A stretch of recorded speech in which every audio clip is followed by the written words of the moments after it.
So hello everybody and welcome to the channel. तो आज हम पढ़ेंगे एनिमल किंगडम को कैसे हम जल्दी से रिवाइज कर लें। टाइम कम बचा है लेकिन हमें एनिमल किंगडम पढ़ना ज़रूर है। कोचिंग वाले 2 महीने तक इसे पढ़ाते हैं, तो भैया इसको रिवाइज करने में बहुत टाइम लगेगा।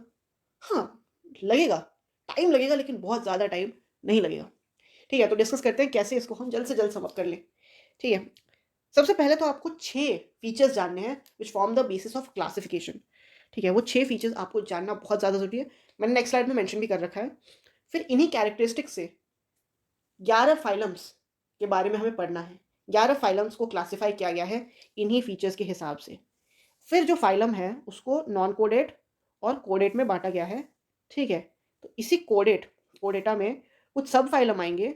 ठीक है, उनमें से हमें वर्टेब्रेटा के बारे में पढ़ना है और उन्हीं वर्टेब्रेटा के 7 क्लासेस के बारे में आपको पढ़ना है।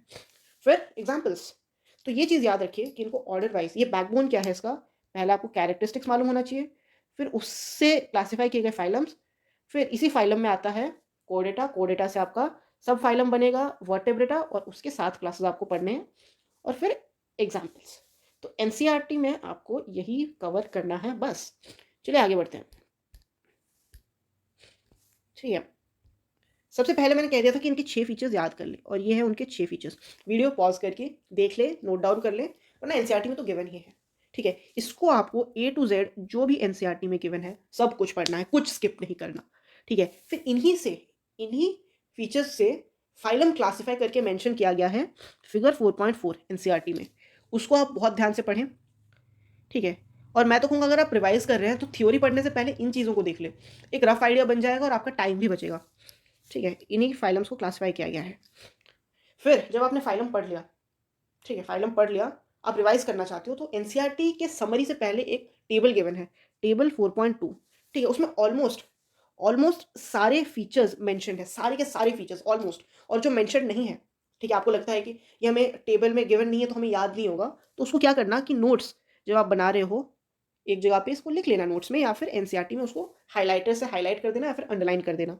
ठीक है, फिर आपको मैंने बता दिया था कि नॉन कोडेट्स होते हैं, कोडेट्स होते हैं फाइलम्स, तो उन दोनों का एक डिफ्रेंसिएशन गिवन है टेबल 4.1 एनसीईआरटी में, आप उसको भी पढ़ लें। ठीक है, फिर ये जो फाइलम है ये सब फाइलम में डिवाइड होता है, फिर वो क्लासेस में डिवाइड होता है। तो मैंने ये पहले स्लाइड पे मेंशन कर दिया था कि हमें बस यहाँ पे वर्टेब्रेटा जो सब फाइलम है बस उसके बारे में ही पढ़ना है। तो इसमें आपको बेसिकली क्या करना है, देखिए यहाँ पे एक फ्लो चार्ट मैंशन है। साइक्लोस्टोमाटा क्लास को मेंशन करने से पहले एक फ्लो चार्ट गिवन है, तो आप उसको ध्यान से पढ़ लें before you study the entire classes. ठीक है, और अगर रिवाइज कर रहे हैं तो बस वो फ्लो चार्ट से ही आप आधा काम, 90% काम आपका हो जाएगा।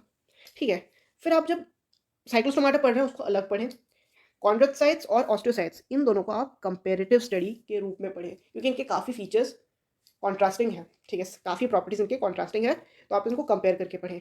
फिर क्या आ जाता है हमारा रेप्टाइल्स, एव्स, एम्फीबियंस और मैमल्स। यार ये तो बचपन में पढ़ा होगा आप लोगों ने, इनके आधे कैरेक्टरिस्टिक्स तो आपको बचपन में ही मालूम होंगे।